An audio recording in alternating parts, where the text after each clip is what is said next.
Assalamu alaikum, brother. How are you? How are you? Fine, and you? Yeah, Alhamdulillah. good. I spoke with Abdurrahman. Yes, my cousin. He helped me very much. And did you watch my videos? I saw the one with Ramis. Haj Musa and Ramis. Haj Musa, yes. And Haj Musa, he was very kind and he followed me. Yeah, he's a nice guy. He's a very Yes. And you live in Netherlands? Huh? Netherlands, yeah. And I came 4 hours in the train. I have school. I told them I cannot come today. No.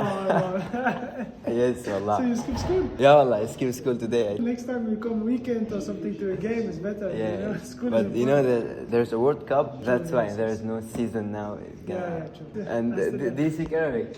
I try to learn. A few years I can, inshallah. Yeah, this is my account. Look, Haj Musa, Ramaz al-Roki. Now Ibu Mazhar. Oh, no. No way. Okay, thank you very much.